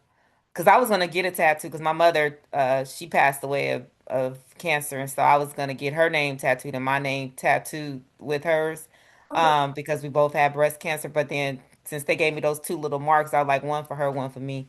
But I got yeah, 3. yeah. Oh, you Aw. got three? I showed my son. I was like, "Look, I got tattoos now. I don't need nothing now. I'm good." And he was like, "Mom, where are these tattoos?" I said, "You don't see them little dots there? That's my tattoo." Yeah, I had 3 of them because before I would go for that radiation, I had to have an echocardiogram too. Yeah, Yeah. me too. That was stressful too. Yeah. Every time they're checking to make sure your heart rate is okay. I Okay. was like, oh my Hmm. God. So that was my journey with it. But I did do all of this by myself. The only thing I didn't do was the first treatment of chemo and the port. The port was the best thing. Telling you. You ain't have to have nobody sticking in your arm, stick it there, and that's it. Yeah. Yeah. Yeah. You had the port too, right? Yeah. Yeah, that port worked wonders, man. I was like, they did your blood work and everything from that port. Yeah, they were trying to keep the port in me after the chemo, and I was like, no, I'm not keeping. I'm gonna take all this out. I'm done with chemo. Why I want to keep, well, just in case you need to get back on and we don't have to go. No, no, take, I don't want none of that Well, stuff. I see, was but I had more treatment than you because I had Herceptin because I was HR positive. So I had more medicine to go. So I had a port for like 18 months in me. Mm. Yeah. So that's how long that port stayed there, 18 months. I still have But, my port. huh?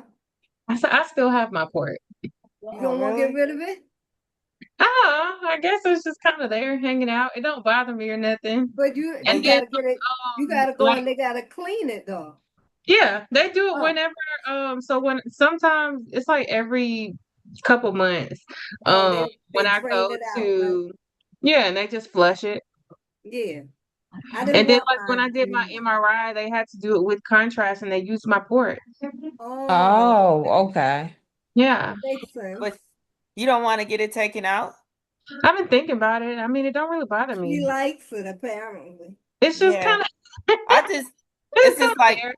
I just was concerned because like when they had that other port that they was using, they got a lot of lawsuits from it. So I just didn't want to have Oh, that was something. like the porta cath in the chest. Yeah, I had the Yeah, porticat I too. didn't It's a want to have flat nothing. thing. Yeah, Huh? see, no, mine is in my arm. Oh, Oh, that's where your Mm. port was? Hmm. It's still there. It's in my arm. It's right there. Well, you probably can't Oh, see it because it's all blurry. There you go. Yeah, it's oh, in my arm right there. Right oh, there. mine was Oh, here. that's why I don't bother you. Yeah, 'Cause it I've don't bother heard I didn't get me. that, but I heard everybody who had it in their chest, they wanted it removed. It bothered them. It yeah, might. Yeah. it So yours itches. is in your arm. And you know it's hooked up to the valve in your heart. Hmm. Yeah. Yeah. That's how they do their port. Mm. Yeah, But it it's goes my from arm. Do they here. put you to I, sleep like when they Yes, put it in? it's mhm. surgery. Yeah, Okay, It's okay, surgery. it's a I know. surgery. It's When I first surgery to started put it chemo, in and to take it out. when I okay. first started chemo, like my nurses was like, they was like, "Oh, let me see your port." I said, it's over here."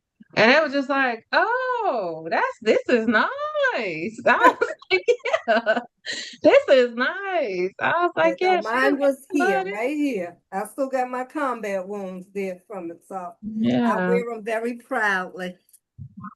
But anyway, ladies, I was nice having you all. You're welcome to come back next week. I mean, not next week, next month, if you'd like. I will keep you on the email and you All can come right. back next month. Okay. Okay. Every second Thursday of the month. Yeah. We Well, I Okay. will be there. And I I'll okay. be here. All right. And you come with your updates and everything, and you all find each other on Instagram. If you don't know their Instagram handle, I'll send it to you. yes, thank Okay. you. And So, Thank you. I huh? added my Instagram and my phone number as Yeah, well in it's the there chat. because I see Tisha, she found you. Yeah, Yeah. she got you. But Tisha, did you put your number there? No. No, You don't want me calling you? Because I will call you. I ain't gonna answer. I'm And putting give it. me I'm Tasha. I'm I'll Tasha. send your No, their she's talking handles. to me. I'm Letitia. Oh, because I'm like, is she No, talking Tisha. Yeah, so to she called me me? Tisha and Tasha. Oh, okay. Okay. Yeah. We had another Tasha, I think, right? Right, Zaynab? Do Um, Zaynab? we? I don't do know. we? Grandma over here falling asleep. All right, Grandma. Well, we're I hanging hate up. it, Thank thing. you for joining You us know. on this episode of the unexpected detour, the resilience of Black women confronting breast cancer. Good night, Good ladies. Good night. See you night. next time. I see All y'all. righty. Good See night. y'all. All right.